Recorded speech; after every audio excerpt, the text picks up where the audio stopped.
সকালের স্নিগ্ধতা একটা শান্তির নাম, কিন্তু সেই শান্তিটা যদি হয় একজন চেনা মানুষকে দেখার জন্য, তাহলে কেমন হবে? ভীষণ অসম্ভব সুন্দর হবে, তাই না? আচ্ছা, মানুষটি কি জানে আমি তার জন্য কত চেয়ে বসে থাকি? আচ্ছা, সেই মানুষটি কি বুঝে না আমি তার জন্য অনলাইনে যাই? আমি তাকে দেখার জন্য, এক মুহূর্তে দেখার জন্য পাগল হয়ে যাই। আচ্ছা, পাগল কি শুধু পাবনাতেই থাকে? কিছু পাগল তো এই দুনিয়াতেও থাকে, যারা শুধু পলকের পলক চেয়ে থাকে। আচ্ছা, চার মানুষ নাকি বলে তার কণ্ঠগুলো অনেক মিষ্টি হয়, কিন্তু আমি তো দেখতেছি তার চোখের পাতাগুলো খুবই মিষ্টি, অসম্ভব মিষ্টি। মানুষ সুন্দর হইতে পারে, আচ্ছা অসম্ভব সুন্দর কিভাবে হয় মানুষটি? মাঝে মাঝে মনে হয় সৃষ্টিকর্তা কি ভুল করছে? এই কারণে বলতেছি, আমি তার সামনে আসি, তার পাশে বসি, এটার জন্য মনে হয় সৃষ্টিকর্তা ভুল করছে। কিন্তু না, বিশ্বাস করেন, মাঝে মাঝে এটাও ভাবি, তার মায়াবী চোখ দুইটা দেখলে মনে হয় যে আমি স্তব্ধময় প্রেমে পড়ে যাই। আসলে এটা কি ভালো লাগা না ভালোবাসা সেটাও বুঝি না, বাট কেন জানি বুঝতে পারি যে কাউকে হয়তো আমি অনেক মিস করি। এভাবে যদি চলতে থাকে তাহলে তো আমি কোথাও হারিয়ে যাব, আর সেই হারানোর ভয়াবহতা হয়তো তাকে আমি বলতেও পারবো না। আচ্ছা, কেমন বলেন তো?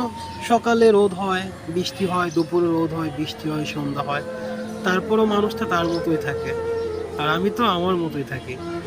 আমিও না মাঝে মাঝে চিন্তা করি, জানালার পাশে বসে চিন্তা করি কেউ একজন আসবে ও পাশ থেকে, রিমঝিম বৃষ্টির ভিতরে এক কাপ ডাইরেক্ট লিগার রং চা মিশানো চিনি ছাড়া আমাকে দিয়ে বলবে, তুমি এখনো এভাবে চেয়ে আছো কেন, এই নাও এটা পান করো। আসলে আমি তো এভাবে চেয়েছিলাম কাপের দিকে না, আমি এভাবে চেয়েছিলাম তার হাতের দিকে, তার স্পর্শময় ছোঁয়ায় সে আমাকে এক কাপ চা দিবে, আমি নিমিষেই খেয়ে ফেলবো আর বলবো বাহ, দারুণ হয়েছে। কিন্তু মিষ্টিটা কম হয়েছে, এই কারণে মিষ্টিটা কম হয়েছে, আজকে হাতে মেহেদি দেখা যাচ্ছে না। আচ্ছা, তুমি কি এখন আর আগের মতো মেহেদি দাও না, নাকি ভুলে গেছো?